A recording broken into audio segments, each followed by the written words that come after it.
Hello everyone, welcome to the final tournament centre of Pro Tour Philadelphia 2011 with me, Rich Hagon, and Pro Tour historian Mr. Brian David-Marshall. BDM, what a weekend it's been, modern and M12. Yeah, it's amazing. We started off with 5 rounds of the brand new modern format, and we had only the Magic Online daily event results to base our assumptions about the metagame. We knew that Cloud Post was going to be very good, and it was the most played deck this weekend. We knew that Blood Moon was very good, although mostly we saw it in Affinity decks. We did not believe Zoo was a viable archetype. Nope. And we knew, as I said already, Affinity was very powerful. We played 5 rounds, we did 3 rounds of M12, 3 rounds of M12, 5 more rounds of Modern, and we got a great top 8. We did. We got a great top 8. We also got a fairly inexperienced top 8. We had Max Scherblom of Finland. That's his first top 8. Jesse Hampton of the United States, first time. Josh Utter-Layton, time number 2 for him. He lost in the quarterfinals last year at San Diego. Andre Prost of the US from Anchorage, Alaska. He was in his first top 8. Samuele Estratti of Italy, another Italian. Alessandro Portaro, first top 8. Sam Black of the United States. Now there's a big name. That was very surprising that Sam Black was in the top 8. We've seen him winning, a car, winning the World Team Championships, winning countless public events, but he had never gotten through to the Sunday stage at the Pro Tour, and he finally broke through this weekend. And then finally, Chikara Nakajima, the most experienced of the bunch, been playing for 15 years, 3 Grand Prix top 8s, 3rd at Pro Tour Charleston. So that was your lineup, and we really didn't know how the decks were going to perform under the lights. We didn't know how the players would perform under the lights. We had some really good magic. The 4 quarterfinals BDM, the thing missing from those, I suppose, was a game 5. They were all 3-1.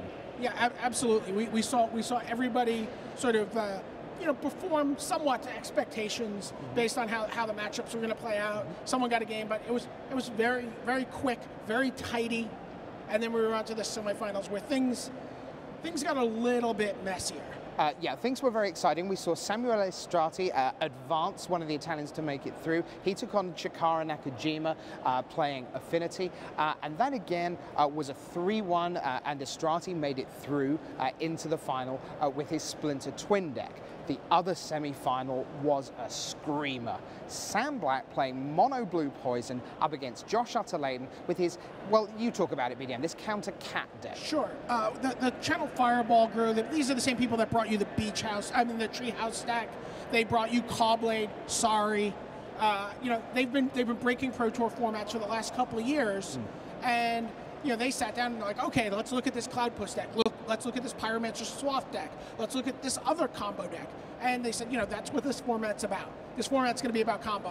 Meanwhile, Brian Kibler is sitting there quietly attacking for 3 with his Wild Nakatl.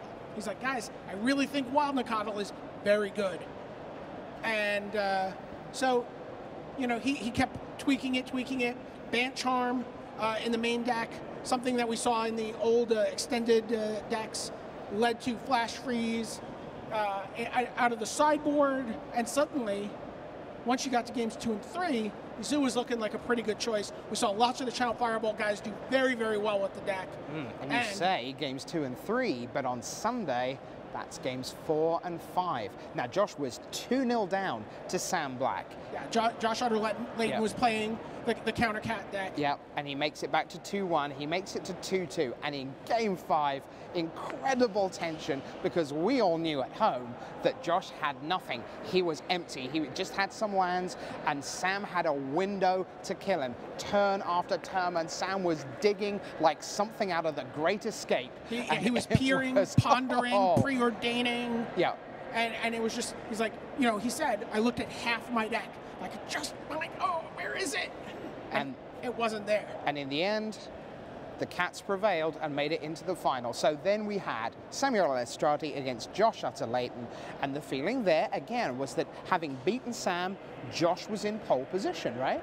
Yeah, absolutely. And Josh had easily handled a Splinter Twin deck in the hands of an Italian in the quarterfinals. Alessandro Portaro. Yes. Who was not siding in Blood Moon, by the way, in that quarterfinal, and said afterwards, by the way, I didn't side in Blood Moon. And that was part of the Channel Fireball thinking, that in the final, that Samuele would not sideboard in the Blood Moon. Turns out they were almost right. Yeah, well, you know what? Let's talk to the Blood Mooner himself, the Pro Tour Philadelphia champion, Samuele Estratti. Come on in, Samuel. Oh, fantastic. Great job. Thanks. Congratulations. Congratulations. Very well played. I said very well played. Oh, thanks. Well done. Thanks, well done. So how long have you been playing on the Pro Tour now? How many What was your Pro first Pro Tours? Tour? Memphis, the words. And you've been playing on the Pro Tour very consistently since then. You've qualified for almost every single one of the Pro Tours between now and then. Always level 4, so all the Pro Tour. And your previous best finish was a top 32 finish at Worlds. Yes, that's true. And now, how did you feel just on Saturday? How were you feeling when you knew that you were going to be taking part in your first ever Pro Tour top 8? It was incredible. I didn't believe it until I see my name in the top 8 in the standings. And then I call everybody in Italy to... I didn't believe it. So it was exciting too much, I think. Well, I mean, if that was exciting, if you ran up your phone bill when you made the top 8, now that you are a Pro Tour champion, you have a lot more people to call today. Yeah, and I don't realize it, but it's incredible. Then I have to call all the people that I called yesterday to say I win. I think they already know. They all watched it happen not live. My mom. No? Couldn't stand the nerves? No, I don't think so. On the podcast, no. Okay. So one of the big cards for you in that final game was Blood Moon. I mean, Blood Moon was just amazing. You completely shut down Josh Utter-Leighton's mana base, but we didn't see it in the earlier games. Tell us what was going on with your decision about whether or not to sideboard in Blood Moon. I sideboard in Blood Moon because I start, and it was the first game that I was on the play, and I changed the plan, keeping Remand, and then Blood Moon, just to make turn 1 Dismember or Lightning Bolt on his Nakat or Noble Yerch, then Remand, and then Blood Moon. That was the plan possible to shut him down. It was a little more complicated than that, the way it played out. And on that last turn, or on the last couple of turns, you had a Lightning Bolt, a Dryad Arbor, and remand it back to your hand, and Lightning Bolted again to draw an extra card. And that actually yielded, that got you your Pestermite. I drew Pestermite with that draw, and I win in a turn.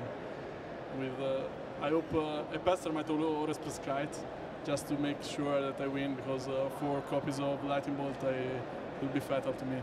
So I was happy. Happy. That's what happens when you win a Pro Tour and $40,000. He's a terrific champion. Show everyone at home that trophy once again. Samuele Estratti, your modern Pro Tour champion. It's been a great weekend. We can't wait to see you again for Worlds in San Francisco, wherever you are around the world. Carry on loving the Magic, the Gathering game. We love it here. This guy loves it quite a lot on Sunday. For Brian David-Marshall, for Samuele Estratti, I'm your host, Richard Hagon, saying bye.